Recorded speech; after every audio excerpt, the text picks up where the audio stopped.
about how that was developed and how it's applied. And she's also going to give us some other really interesting features about the newly launched Education City Stadium. And last but very not least, I've got the honor to introduce Ruba Hinnawi. And Ruba is a technical specialist at the Qatar Green Building Council, also one of our partners going ahead. She's managed a variety of sustainability-oriented programs, workshops, guidelines, and initiatives. They're breaking ground in all these new things that are being developed, and we're very happy to be working alongside them as we contribute to the general growth of environment and sustainability in Qatar and the region, of course. So without further ado, I'd like to hand over to Madleen. Madleen, we're very happy to be talking with you today, and it's my personal honor to have you here. So if we could hand it over to you, Madleen. Thank you very much, Talar. It's a pleasure for me to be here with you as well today. Good morning, afternoon, and evening, as Talar said, depending on your time zone. Thank you as well to the GSAS Institute for this invitation and this opportunity. It's really exciting to be able to share the work that we're doing all together on environmental protection linked to the FIFA World Cup Qatar 2022. As everybody knows, the next slide, please. As everybody knows, the impact of a FIFA World Cup is obviously substantial, given just the sheer size and scope of the event. And it's our responsibility as the organizers to know what that impact is, and also to obviously minimize that impact. This goes back to already the World Cup in 2006 in Germany, where the organizers had a Green Goal program that included, among other things, a program to already then measure and offset carbon emissions. From this, we've been growing year to year, World Cup to World Cup, and in 2014, as Talar mentioned, we developed the first comprehensive sustainability strategy for a World Cup, together with the local organizing committee at the time. This is something we did as well for the 2018 FIFA World Cup.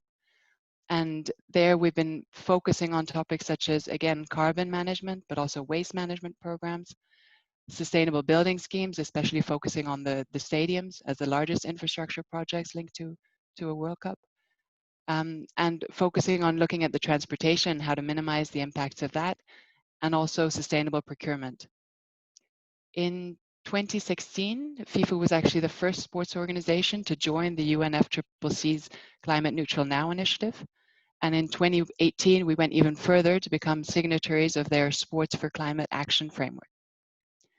And through that, we've pledged alongside other sports organizations, alongside a lot of other companies, to become fully carbon neutral by 2050 in all of our operations, but also to continue to measure, reduce, and offset greenhouse gas emissions resulting from the FIFA World Cups and ensure that those are also always carbon neutral. Early this year, the FIFA president as well published the latest vision for FIFA, the Vision 2020 to 2023. And in that, he restated, and we restated as an organization, our commitment to protecting the environment, its biodiversity, and the climate. And the idea that we have is really to take a few steps further and expand on the scope and the depth of the environmental programs that we have for each FIFA World Cup. And this is something that in Qatar, we actually have a wonderful opportunity to do precisely that, to really push the boundaries and to do more than we've ever done before. This is very much thanks to the Supreme Committee for Delivery and Legacy, their work and commitment, and also many other stakeholders throughout the country that have been active not only the last couple of years, but actually for the past decade. So since Qatar won the bid in December 2010, the Supreme Committee plus other stakeholders such as the Gulf Organization for Research and Development and the Qatar Green Building Council, who we also have on the panel here today, have been really busy in laying the groundwork, already setting up initiatives, doing a lot of work to ensure that the FIFA World Cup in 2022 has really respects environmental principles and environmental protection. So looking a little bit more deeply into how we went about doing that, we have, as Vasco already mentioned, the sustainability strategy for the FIFA World Cup. And this was developed by the three main tournament organizers. So by FIFA, the Supreme Committee, as Vasco said, SC for short, and the FIFA World Cup Qatar 2022 LLC. This is a joint venture between FIFA and the local organizers. And again, the FIFA World Cup in Qatar, like in so many aspects that I'll be mentioning, is a first. Can we go back one slide, please? Thanks. So it's really a first because we have the host country on board from very, very early on and working side by side with us, represented by the Supreme Committee, participating in the development of this joint strategy for a World Cup. And that has led to what I would say, and my colleagues also say, is really the most ambitious strategy for a FIFA World Cup to date. As we've done over the past 2 World Cups, this included what's called a Materiality Assessment. This is how we go about, it's a systematic process to go about finding the most relevant and the most impactful topics that we should be focusing on. And in order to assess and prioritize those topics, the possible topics that could be linked to the World Cup, we look at the size and scale of the impact that can be caused by the World Cup. We look at the level of influence of the tournament organizers over that specific topic. And very importantly, we look at the importance of the topic to stakeholders. So those that are affected in some way or can affect the FIFA World Cup. And this, again, we had a very extensive stakeholder engagement process with over 100 national and international governmental, civil society, and private sector organizations, helping us to identify these topics and also validate that these are really the most relevant topics that we need to tackle, and the way that we will ensure that we will have the most positive impact through our strategy. Really making the most of resources that we have, and very much based in ensuring that we focus on topics that make sense for Qatar, that make sense for a FIFA World Cup. So as you'll see on the slide, this led us to come up with the 20 material issues, the most relevant issues. And from there, we developed 22 objectives and over 70 initiatives in order to achieve those objectives. All of this is just a snapshot, and there is a 56-page strategy document which you can find online. And even a 30-page document explaining the process, this development of the strategy process, is also all available online. So please, if you are interested and you wouldn't want to know more about the process or the strategy, they're both available on FIFA.com and also the Qatar2022.qa website. And we're very proud to be actually publishing our first progress report shortly, so look out for that as well. Now, just looking briefly at what this strategy is. So obviously you can see the 5 pillars there. 3 of them come from the classic, the 3 dimensions of sustainability: economic, the environmental, and the social. Then we have an additional human pillar and a governance pillar. That really is this is the framework of our strategy. And I'm not going to go into details on the others because we really want to focus on the environment, but a few interesting initiatives linked to the economic pillar that I think also have a strong relevance for environment is ensuring that for Qatar, we have infrastructure that's adaptable, that is custom made and purpose made and world-class for the purpose of the World Cup itself, and then that can then be adapted for legacy use so that it makes sense for the needs of the communities and for the needs of Qatar long-term. So for example, we have a very exciting stadium, the Ras Abu Aboud Stadium, which will be the World Cup's first fully demountable stadium. And this is something that may well have a legacy impact on future World Cups. If this turns out to really be the most sustainable solution in some cases, this is something we will be looking to replicate. The same with the decrease in the size of the stadium. So looking to go from 40,000 seaters to 20,000 seaters in some of the stadiums to make sure that the overall long-term footprint of these stadiums, but also the usage of these stadiums makes sense for long-term legacy use and not just for the World Cup. So then the environmental pillar, and I'll leave my colleague Bodour to really go into more of the detail, but this is where we've really committed to, again, delivering a carbon neutral World Cup, to ensuring all stadiums acquire sustainable building certification. And my colleague from GORD will be speaking more about that as well. Also reducing, reusing, and recycling waste generated in the stadiums, but also throughout the World Cup's supply chains, which, as you could imagine, are also massive. We're also looking to really promote the use of low emission transportation. So the metro in Doha is already a fantastic example of this happening. It's already launched, it's already functioning, and will be used very much to connect, to bring fans from one stadium to the other and to different places within Doha.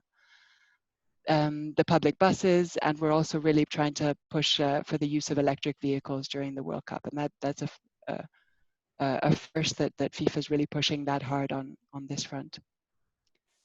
So as Talar was saying, this isn't something that we came up with, you know, yesterday, and we've actually been working as I said, the SC for the past decade. FIFA has also been very active for the past 5 years already. So we're well underway in implementing all of the initiatives that you'll hear about today and that are part of the strategy. And we're really looking to leave a legacy of not only sustainable infrastructure, but also standards and practices for Qatar long term, and really pushing the bar for future World Cups. So looking, how can we set the bar really high so that every FIFA World Cup to come can start there and hopefully take it even a step further. Thank you very much for your attention. Thank you so much, Madleen. Thanks for giving us the background and the efforts and the involvement it took, the experiences of where it was implemented before and where we're going to in 2022. I have lots of questions for you, but I'll keep them all until the end. And in terms of everybody listening, if there's any questions you'd like to ask to our amazing panel of women in sustainability, there is a Q&A button where you can put in your questions and then we'll answer what we can. If we can't, we can always contact us later. Okay, now I'm very excited to introduce you and pass on this presentation to Bodour. Bodour Meer is going to tell us now about more of the environmental pillar and how we're contributing to the local environment. Bodour, please. Thank you, Talar. Assalamu alaikum, everyone. Good afternoon. First of all, I would like to thank you all for joining the webinar today and for your interest in sustainability as well. As my FIFA colleague Madleen has took you through the journey of the FIFA World Cups. Thank you, Madleen. I will take you through the sustainable journey of my first World Cup, which will happen, inshallah, in 2022. As you may have already read in various social media communications, that this is going to be the most FIFA World Cup, and a sustainable FIFA World Cup, inshallah. You will see in my presentation that how we are planning to achieve this. So sustainability is one of the core values for the Supreme Committee for Delivery and Legacy. It was taken into consideration since the start of the preparation for hosting the World Cup. So on the first slide, as I think Madleen has explained everything, I just want to add that this is the first ever joint sustainability strategy between the three organizers, which is the SC, FIFA, and the Q22. And this is aligned with the Qatar National Vision 2030, as well as it is supporting the United Nations Sustainable Development Goals as well. Please, next slide. Let's go. Next slide, please.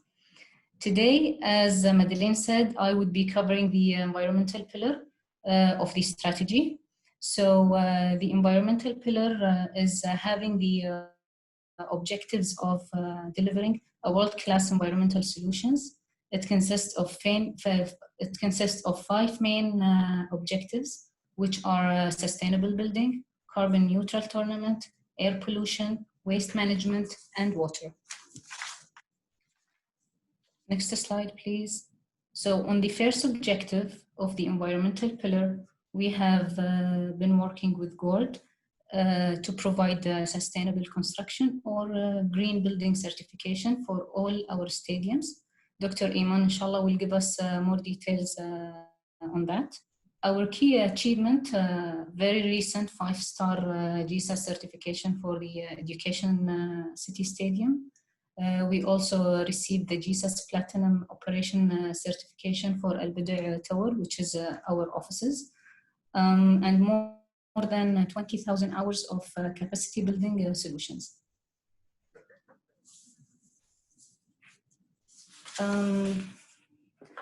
Now I will take you, inshallah, through the our carbon neutral commitment.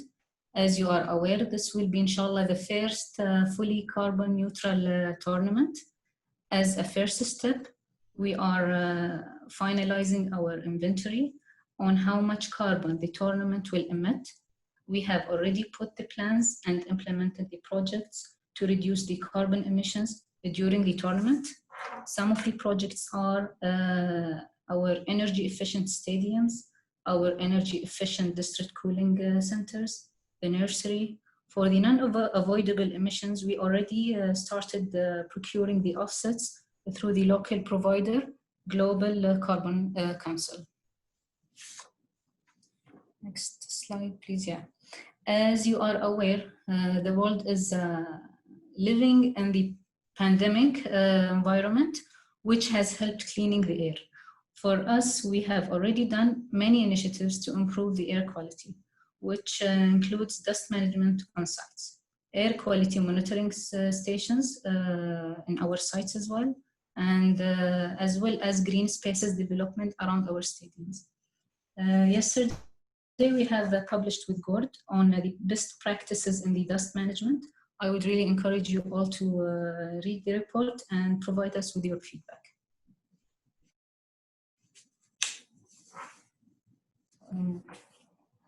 On waste generation. Before joining the World Cup, actually, before joining the World Cup program, I used to work in the oil and gas sector.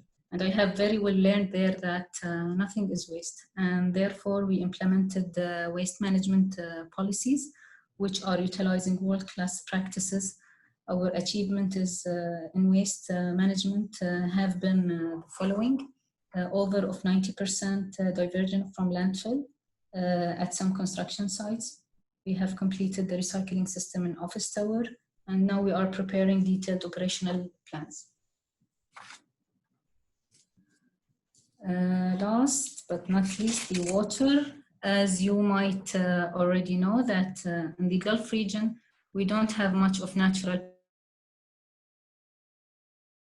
through the desalination, which is an energy consuming operation. To save the water during the operation, we have designed and built water efficient stadiums, which are consuming 40% less water than a typical stadium. During the construction, we've recycled water, and we have used the recycled water for irrigation and for suppression, dust suppression. As you are aware that there is a lot to tell about sustainability, and I'm sure that you really want to know more. Please, I would encourage you to visit our website as shown on the slide. And if you have any feedback, we will be happy to hear from you. Thank you. If you have any questions, please, you can write them in the chat. Thank you. Thank you so much, Engineer Bodour. That's been very insightful to what we have achieved so far and how we're going about ensuring environmental sustainability. I'd now like to pass it over to Dr. Eiman. Dr. Eiman is the Director of GSAS Trust at GORD. We have learned a lot from her as the work we've gone through for our stadiums. So I'm excited and honored to pass over the presentation to her. Please. Okay, thank you, Dr. Talar. Hello, everyone. Assalamu alaikum. Can you hear me well? Yes. Okay, great. Okay. I'm honored to join this webinar today, presenting the success of Qatar stadiums for almost achieving their goals in the field of environmental sustainability. So let me start by giving a quick brief about GORD activities and contribution in the same field. The Gulf Organization for Research and Development was established in 2009, aiming to be the leading organization driving sustainability efforts and climate actions in the region. It is an active member of several international programs, as you can see on the slide. GORD has 3 centers of excellences, which are GSAS Trust, GORD Institute, and the Global Sustainability Academy. They all focus on promoting sustainability best practices. In specific, GSAS Trust is the responsible for developing sustainability and green building standards, and I will elaborate on this in the next slide. GORD Institute runs the previous slide, please. Yeah, no, the previous. Yes, this one. Okay, GORD Institute runs multidisciplinary scientific research in the field of sustainability and climate change. For example, studies about eco-materials, energy efficiency, renewable energy, and water technologies. And this is happening through partnerships with local and international institutions. Also examining the latest cooling and renewable energy technologies at El Thumama Stadium Showcase Innovation. Finally, the Global Sustainability Academy is responsible for engaging the community in educational and awareness programs through conducting workshops and outreach activities. In addition, other major entities are affiliated to GORD, which are GORD Ecolab, Global Carbon Council, and the Global Accreditation Bureau. So what they do? GORD Ecolab is responsible for measuring energy efficiency and safety of ACs and home appliances. Also, they do the indoor air quality measurements, eco-labeling, verification and certification, and much more. The Global Carbon Council is a carbon offsetting program which assists other organizations reduce their carbon footprints. Also, it will develop assessment standards to measure carbon reduction and issue carbon credits which offset emissions related to the 2022 World Cup. Finally, the Global Accreditation Bureau is an independent legal entity providing accreditation services to third-party certification bodies. This is GORD missions in brief. Next slide, please. Now I will focus on the Global Sustainability Assessment System, and this is the green building rating system developed by GORD in collaboration with other international institutes, where best practices from 40 different assessment systems and energy standards were studied to produce the first performance-based system in the Middle East and the MENA region. One of GSAS merits is that it adopts an integrated lifecycle approach for building and infrastructure assessment, starting from design, going through the construction, and ending by the operational phase. So far, more than 217 million square foot of built-up area and more than 1.8 billion square foot of district master planning have been assessed through GSAS different certification types. So what are those types? There are three. The first is GSAS Design and Build, and this certificate focuses on the newly constructed buildings, districts, and infrastructure. And for this certificate, the development is checked in the design stage and later in the construction stage. The second certificate is GSAS Construction Management for construction practices on site and how the contractor is dealing with aspects impacting the environment, such as energy, dust, erosion, and dewatering. This is over the course of the construction phase. The last certificate is GSAS Operations for labeling the sustainability performance of existing buildings. So it looks into the operational and maintenance aspects affecting the building performance, such as energy, water, waste, and facility management, and indoor quality. Under each of those main certificates, there are several schemes to cater for assessing different types of buildings, where each type of these buildings has its own benchmark and KPIs. Next, please. GSAS has been recognized by FIFA as the exclusive green building system to certify the World Cup Qatar 2022 stadiums. This recognition has been arrived to after reviewing and examining the system by third-party experts to ensure its comprehensiveness and professionalism. FIFA's main requirement was to obtain the GSAS Design and Build 4-star certificate for all stadiums. However, the stadiums went beyond the design certification requirement by specifying two more main certifications, which are GSAS Construction Management with a minimum requirement of Class A and GSAS Operations with a minimum requirement of Gold. In addition, the energy centers or district cooling plants serving the stadiums are certified for the seasonal energy efficiency ratio. As for the Education City Stadium, it is the first to receive GSAS Design and Build 5-star certificate. It also received the cooling plant efficiency was also evaluated and audited for its seasonal energy efficiency ratio compliance. In future, inshallah, it will also undergo the GSAS operations to ensure a continuous, effective, efficient delivery of its system.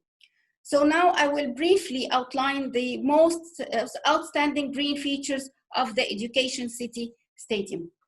Next, please. It is important to understand how any new development impacts the adjacent properties and the surrounding neighborhoods. And this includes studying the road networks, the transportation modes, in addition to the pedestrian and cycling facilities. So in terms of transportation and mobility, a shaded multi-level car park structure adjacent to the stadium is constructed, which should accommodate the parking demands for the tournament and legacy, in addition to 3 other multi-story car parks within the Education City premises. QF electric-powered tram system is launched with a total of 24 stations to link between QF campuses and the car parks, bus stops, and the taxi drop-offs. The availability of interchange tram stations that connect to Doha Metro, which is anticipated to carry thousands of football fans to matches at the Education City Stadium. Next, please. As you are aware, sustainable practices for the efficient use of water, collection, recycling, and reuse is valuable to mitigate the environmental impacts.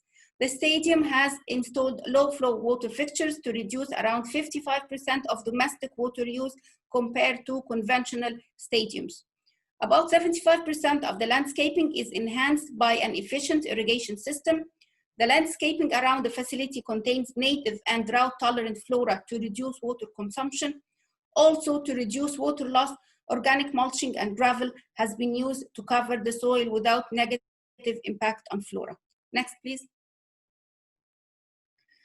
As you know, native and adaptive plants have a higher chance of survival than exotic species, and they require less maintenance, minimal irrigation, and even less fertilizers and pesticides. 75% of stadium plants are drought tolerant and considered as native species, and there is a minimal use of turf grass for landscaping. Next, please. The stadium carried out continuous monitoring for dust and noise during construction. It is constructed on a pre-developed land which featured no presence of water body or endangered habitat on site. Next, please. As the high performance design has a direct and positive impact on the consumption of resources, the building structure was erected lower than the natural grade level as a positive energy conservation strategy. Building envelope is wrapped with highly efficient and reflective fabric as shading structure that protects the building from direct sunlight and extreme external conditions. The stadium features airtight design with VFV air distribution, VFD on fans and pumps, demand control ventilation, and highly effective cooling plant. Also, the installed LED sport lights ensure better light quality at lower energy consumption. Next, please. In terms of the indoor environmental quality, essential for the comfort, well-being, and satisfaction of occupants and users, CFD analysis, environmental and thermal modeling were performed to provide comfort indoor and outdoor environment. CO2 sensors are installed at high occupant density spaces to ensure ventilation and indoor air quality. Low VOC indoor materials and finishes are provided for healthier indoor environment. And finally, the daylight access to back of house areas enhances the quality of light and improves energy savings. Next, please. Of course, the selected building materials have a significant impact on the environment. Hence, provided materials should follow a restricted procurement strategy. The stadium features approximately 85% regional construction materials, 60% construction materials were sourced responsibly, 30% construction materials with recycled contents, 35 building elements can be disassembled, and 60% of construction materials with LCA. Next. In terms of socioeconomic aspect, more than 55% of construction materials was procured locally, which supports the national economy. The facade features diamond-like geometrical patterns, which has taken inspiration from the principles of Islamic art, while the facade materials reflect the design concept of the diamond, therefore recognized as the diamond in the desert. Next, please. A detailed plan for legacy conversion of the stadium has been considered for the benefit of future use through the removal of the modular upper tier seating to bring down the seating capacity from 40,000 seats to 20,000 seats. The removed seats will be donated to other developing countries in order to help spread the legacy of Qatar 2022. The availability of a number of core and shell spaces for future uses, such as retails, admin offices, conference centers, and health and wellness centers. Last slide, please. Okay. Finally, during the operational phase, the stadium will be implementing sustainable and effective building management and operations practices, such as an effective waste management design to promote waste segregation and recycling, the availability of automated controls for building systems, installation of extensive metering systems for energy and water, installation of refrigeration and water leak detection systems, and finally, planning for sustainability education and awareness programs for tenants and visitors. I think that is all from my end. Thank you, and back to you, Dr. Talar. Thank you very much, Dr. Eiman. What we can see, everyone, from all of this is there's an extensive amount of work that goes into the thinking and the managing and the dealing and the preparing and the construction and the design. And Dr. Eiman's presentation is just really the highlights of all that work that's gone in. But as you can see, there's very specific things that have been designed and implemented in order to address the requirements of the GSAS standards. Among this is showing how we're going to recycle, where we measure air and noise. As Engineer Bodour had also said, we've just released a new document that talks about the good practices that can be used for dust management on site. So there's a lot of things in there. Thank you, Bodour. Thank you, Bodour, for having given us the thing for the document. But thank you very much, Dr. Eiman. This has been an incredible work from your team as well in GORD, so we thank you for all of that. Thank you. Thank you. Thank you. So now I'd like to move to have a discussion quickly with Engineer Ruba, Architect Ruba. She is with QGBC, as we had discussed, and they have some really cool programs that we are discussing and developing. And so first of all, without delay, I'd like to hand it over to her so she can tell us a little bit about what's going on in QGBC. Thank you, Ruba. Thank you, Talar. Thank you very much for the invitation. And what we will discuss today is talking more about Green Key. As next slide, please. As we are expecting more than over 1.5 million visitors from all around the world for the FIFA World Cup. And we can imagine the increased pressure that this will put on our country's environment, infrastructure, and essential services. I'm very happy from what I heard from the other panelists that we all agree on the importance of laying the ground for a sustainable and for even sustainable approach to address all of the sectors. And we have to deeply, as they've also mentioned, that to deeply recognize that this is a great opportunity to set a high standards for the tournaments to follow.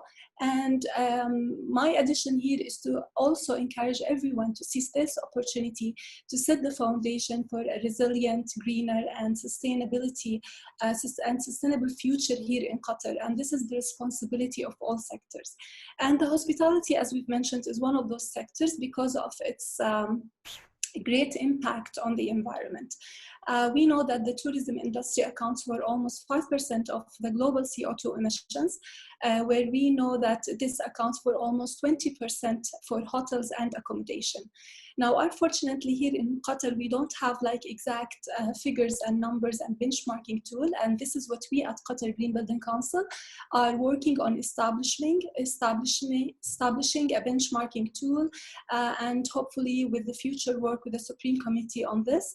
But we know that Qatar has among the most carbon intensive expensive in the world. It's almost estimated, according to international databases, that it is around 235 kilograms of CO2 emissions per occupied room per night. And for that exact reason, Qatar Green Building Council in 2017 became the national operator for the Green Key program in Qatar. Now, the Green Key program is one of the FEE, the Foundation for Environmental Education programs, and it is a 25-year-old program, so you can see that it is a very well-established program. We have more than 3,200 Green Key awarded establishments worldwide in more than 65 countries with 42 national operators. And the Green Key is not only about the hotels and accommodation, but it expands to include other categories under the hospitality establishments, like we see small accommodations, attractions, restaurants, conference centers. And the beauty of the Green Key and what distinguishes it from other eco-labels when it comes to the industry of the hospitality industry or hospitality establishment, that it combines both the environmental management with the environmental education. And because we've witnessed and we can see that the last decade here in Qatar, we have an increased number of green buildings, whether they are LEED certified or GSAS certified, but they were not operated and maintained up to the standards that they were designed and constructed for. So this is what we do at Green Key. We educate, we put a huge focus on informing and involving visitors and staff on the measures being taken by the hotel towards being more environment friendly and more sustainable. And since it is an annually, say please on this slide, and since it is annually renewed, so Green Key is constantly searching for new sustainable methods, new efficient operational methods, and integrating new technology in order to reduce the overall environmental footprint. So Green Key is an international award. It has a clear framework, and you can refer to our website and you can see all the criteria. It is a multi-stakeholder program that is developed by the hospitality industry. No need for a third party. It is all done in-house. And although we do have a third-party assessor, just to keep the transparency part, it is recognized by the UN EP, by the UN WTO, by the Global Sustainable Tourism Council, and aligns with the SDGs. And all of this with minimum cost, because QGBC and FEE both are non-profit organizations. As you can see on the screen, the Green Key has 13 criteria, and they all go beyond the energy and water and waste, the normal efficient operation themes, and they cover more, as you can see, washing and cleaning, food and beverage, staff involvement, guest information, green activities, and administration. And what we did at Qatar Green Building Council, that we aligned all of these criteria to suit both the hotel classification manual by the NTC and the unique model of some of the establishments here in Qatar, like for instance the campsites. Now, next please. Now I'd like to share with you some best practices from our Green Key Hotel to reflect the level of responsible operation and the level of awareness that comes with this award. We have so far 6 awarded hotels, but of course this number, we have more, but because of the COVID-19, we couldn't do the last stage, which is the audit, but this hopefully will double by the end of this year. Now, if Green Key hotels have an environmental policy. And this is important because this drives first constant applications. So no matter what the turnover, we grant that this strategy will and the policy will be applied, and cascades also to other policies, like we have waste management policy, green procurement policy, energy and water reduction policy. And what's important, because policies will help to set strategies, to help set procedures, to tackle issues and achieve targets, and for continuous monitoring. And also this is important because it reaches out to, let's say, suppliers and third-party shops. So the influence goes beyond the establishments, but it drives also market transformation. Now, also when it comes to involving the staff and guests, all of our hotels conduct regular sustainability training to their staff and engage them in so many activities. We see Vegetarian Thursday, we see fashion competition, trash and show, tree planting, beach cleaning, like what happened with the St. Regis, and even with the COVID-19 and the low occupancy rate, and many of the staff had to stay at their accommodation. We see that this training stretched to online forms like Kahoot competitions and constant messages like what the W Doha did.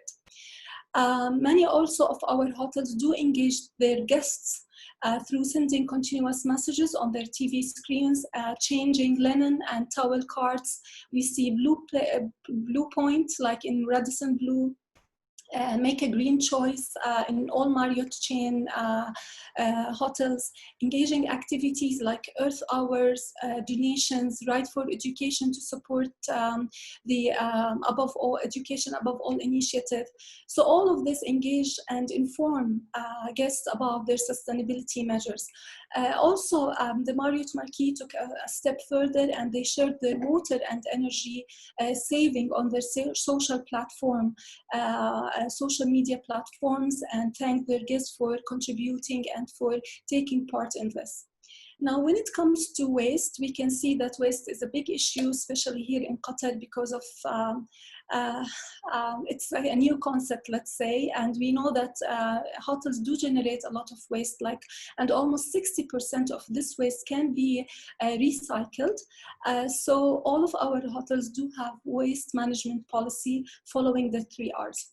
We see that even in some of our hotels, like for instance the Marriott Marquis, they are almost plastic-free hotel, and following the reduction that they do not use disposables, and they even put policies to limit the use of these disposables to certain events or to take away all the items, like what we see at St. Regis, and they also limit the use of these disposables to being compostable or biodegradable.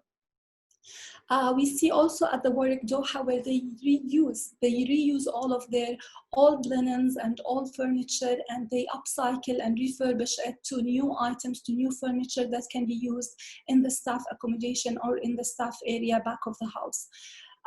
Pushing also for circularity and green materials. All of the hotels use green cleaning products, no toxic materials, low VOC, and all of our hotels recycle at least 3 waste streams.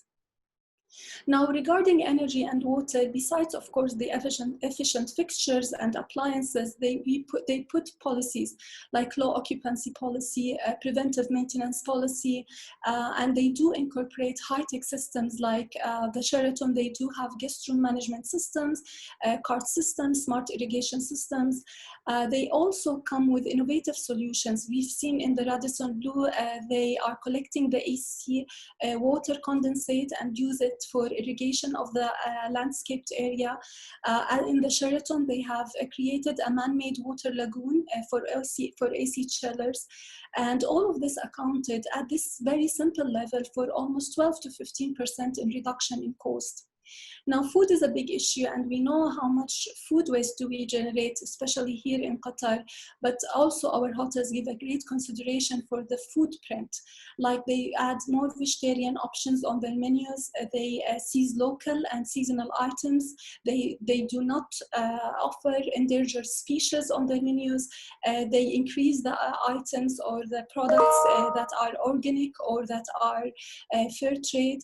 And when it comes to food waste, we see that they are the weighing food waste and tracking and measuring is as a priority to all hotels, because this enables them to revisit the menu items and to reconsider what they are offering, so to reduce their food waste. The Marriott Marquis, even they partnered with Weno, an app, so that it can track the food waste and see the highly disposed items, so that the chefs can reconsider their menus and they can think about what they offer to guests and the amounts and the quantities that they offer. And we can see also from other hotels that some of them do food waste composting. They do have bio bins, or they partner with farms and send the food to be buried in their farm, and so ultimately be used as a fertilizer. So of course the list will go on, and we know that we are limited in time, but we have many other best practices. But this is some of these best practices just to highlight how this Green Key award is driving change in the market and in the mindset and in the lifestyle. The bottom line, what I'd like to say here is that we really need to leave a legacy and to take this opportunity of delivering the carbon neutral FIFA World Cup here in Qatar.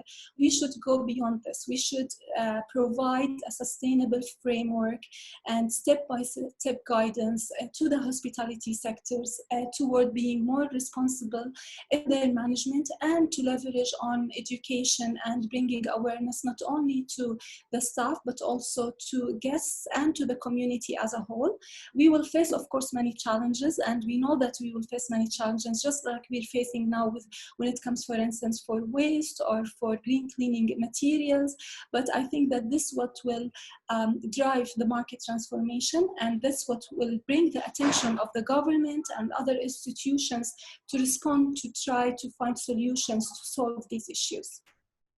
And this is hopefully what we will do and work with, hopefully with the Supreme Committee as well. That's it for me, and thank you very much. Thank you so much, Ruba. That's really interesting. These are all sorts of things that are happening in where people stay.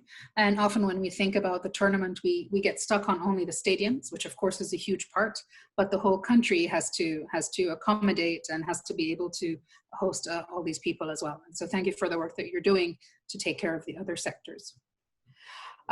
So to everyone, thank you very much for your talks. I do note we are running a little bit close to the end, but I don't want to cut anyone off because we have such interesting information. What I'm going to do is to ask a few questions to each of our panelists, and then I'm going to offer up my email. And then if I don't get to answer anyone's questions today, I will promise to answer them through email, or you can send me your emails, questions afterwards as well. Because I don't want to not provide information. We've been very transparent as we've been working through, but also I'm cognizant of everybody's time. So the first question I'd like to ask is to Madleen. Madleen, an excellent question was asked on the forum about how much change and progress has happened, or maybe the improvements that you've seen between 2018 and 2022. There's definitely too many to list right now. I mean, the World Cup in Russia was also a fantastic example of a sustainable tournament. But one specific example, which links, I think, nicely to the green building certification that we were talking about today, is just looking back from Brazil, where in Brazil for the World Cup, sustainable building certification was voluntary. There were, from FIFA side, there were many stadiums that did undergo that certification in any case. In Russia, we made it a requirement, building on from Brazil and learning the lessons from there. So sustainable design and build certification was a requirement. Now, looking at Qatar, that was the same. So we had the same requirements there, but Qatar again has gone beyond. As Dr. Eiman was saying, she mentioned it's not only design and build, they're also looking at construction certification and operation certification. And that's something that we've taken on board and actually already integrated into the hosting and bidding processes for the 2026 FIFA World Cup to be taking place in the US, Canada, and Mexico. But so you can see that together with the host country, you know, we set requirements, the host country tends to go beyond that. And then for the next tournament, we set the requirements even higher. So that's what I was talking about, pushing the bar, and it's been a fantastic collaboration so far with with the Supreme Committee and the other stakeholders in Qatar, and I look forward to the next 2 years, 2.5 years of really hard work to make it a great success. Thank you, Madleen. That's really insightful. I think we always want to improve, and I think also that the science improves and the acceptedness of sustainability also improves with time. As we all know, sustainability is always a great to have, and now it's becoming a must have. And so that's been a great thing to see through our experience. Madleen, I want to ask you one other question. Do you have like the most, like there's always a lot of memories coming out of any tournament because there's so much energy going into and enduring. Perhaps could you share with us a special sustainability related memory that you may have had having worked on so many World Cups before?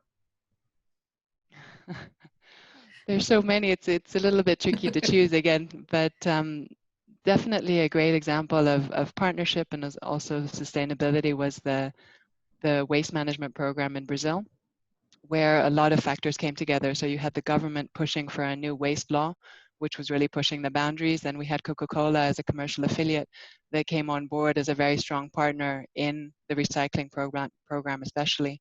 And working not just to do the recycling, but to really leave a legacy as well in terms of the waste collectors. It was at the time a very informal sector.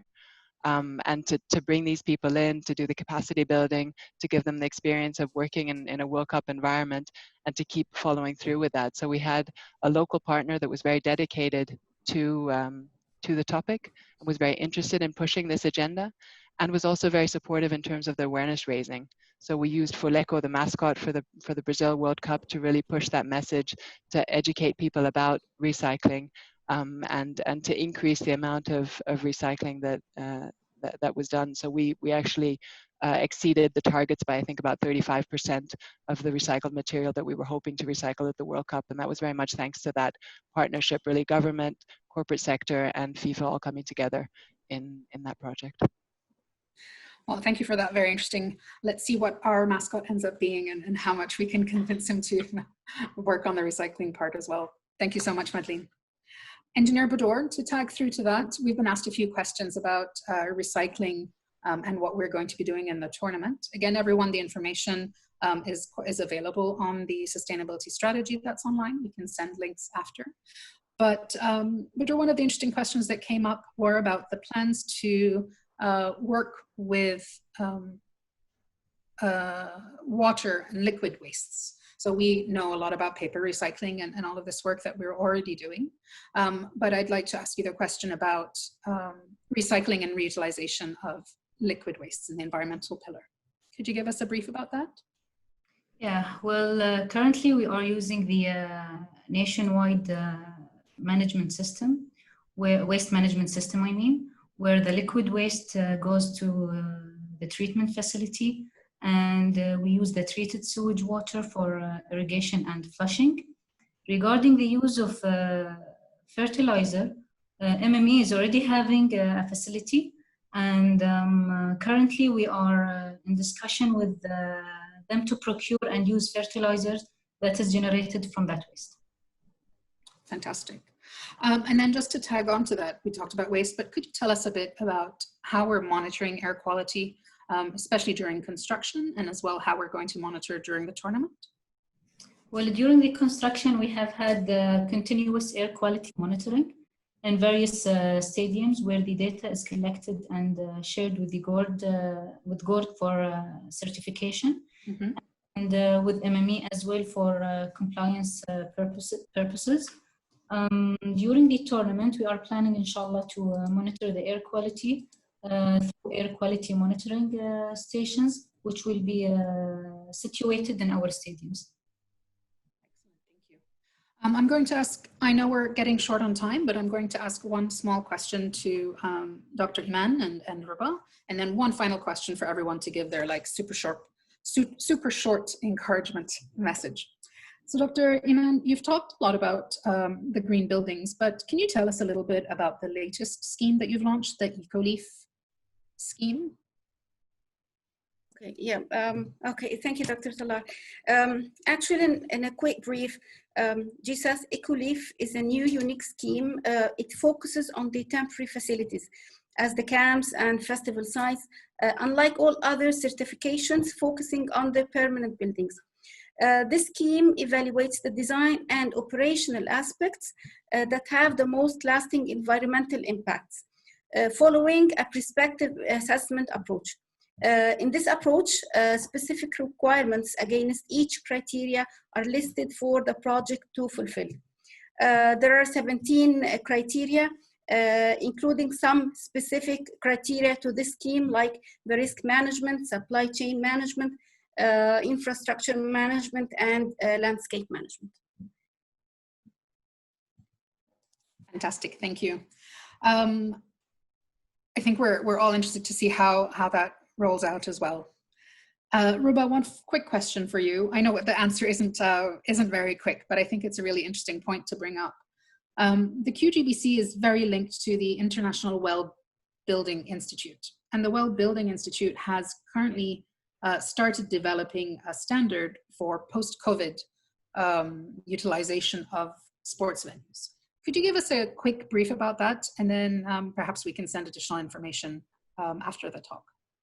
Yes, thank you, Dr. Talar. This is a very recent one, and actually it was launched officially yesterday, this Wednesday, and while the soft launching was before, but it is called the Well Health Safety Rating, and it is based on the Well rating system from the IWBI. It is designed, as you've mentioned, for the owners and operators and provides them with guidance for the reopening phase after the COVID-19 or post-COVID-19 world. It mainly focuses on different aspects that is related to putting operational policies, maintenance protocols, and engage stakeholders, and prepare emergency plan. It is annually renewed. It includes almost 21 features where you have to meet 15 features only to be awarded this rating. It is also based on science from all different backgrounds, and they have almost 600 advisory members in putting all of this rating system together. And we are lucky that we have also Hamouda, my colleague, is one of those in the advisory board as well. The main areas that it covers is cleaning and sanitization procedures, emergency planning and operation preparedness programs, health services and resources, air and water quality, continuous management, and stakeholder engagement. So this is in brief about it, and if you'd like to know more about it, you can always refer to the website. And this is also done in a very, let's say, minimum cost or very affordable cost. And it's not only, actually, it's worth to mention, not only for stadiums, but also for other facilities, educational, malls, schools, all can be certified under this rating.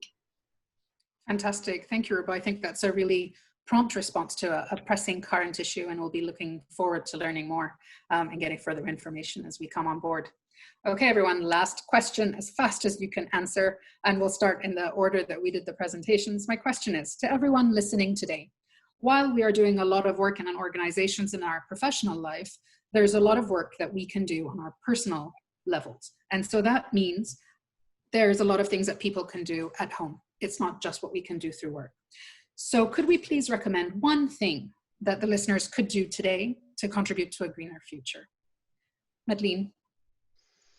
I think this webinar in itself is actually a great example of what we can do. So really to think twice before you book that business travel and you fly halfway around the world for a few days of meetings, and see how many you can really do then virtually. I think there's nothing that can replace human contact, or you might need that from time to time, but there are often occasions where we can do it virtually. So let's continue to do that, because that will have a huge impact, I think, on reducing the CO2 emissions. Right. I think that's really interesting that now we've been coming to all of these webinars and meetings, but actually it saved us all a lot of time. And it's been a very interesting way to work fast. Saving time and money. Yes, true, very true. Money is very important. Engineer Bodour. Well, there are lots of things actually, but I would encourage people to avoid using single-use plastic bags and single-use plastic bottles. And that's it. Thank you. I think that's small things, but it adds up. We've stopped using plastic bottles in our tower, as you know, Engineer Bodour. And just to give an idea to everyone, we have something like 41 floors. And if we all stopped using plastic bottles, we saved 1 million plastic bottles a year. So that's a big number, and we're only one tower. Great. Dr. Eiman, thank you. And from my end, I would say educate the others and circulate the message and spread awareness everywhere. At home, at the office, even while doing shopping, spread the message. Let's carry on our green adventures and our achievements. Thank you. And Ruba? I'll always recommend to start by the first step, which is reduce and rethink. People think that in order to be sustainable, you have to go for a high-tech, very innovative solutions, but it also starts from reduction. Reduction the use of anything, rethink of anything that you want to buy, to use, if it's really necessary or not. So this is my message. Fantastic. Thank you, Ruba. So buy less, use less, utilize less, travel less, and that's the way we go. Okay, well, thank you everyone for your time today as part of our awareness raising and part of our exchanging of ideas and information. I would encourage everyone listening to send us an email if you have any additional questions. I apologize we weren't able to answer them all, and I'm committed to spending that time and answering as much as I can, or moving the questions to whoever can answer them better than me. Have a lovely weekend, everyone, and thank you again to GSAS for hosting, for me, a very exciting and informative webinar, and I hope everybody else found the same. Thank you all. Thank you very much. Thank you very much. Thank you.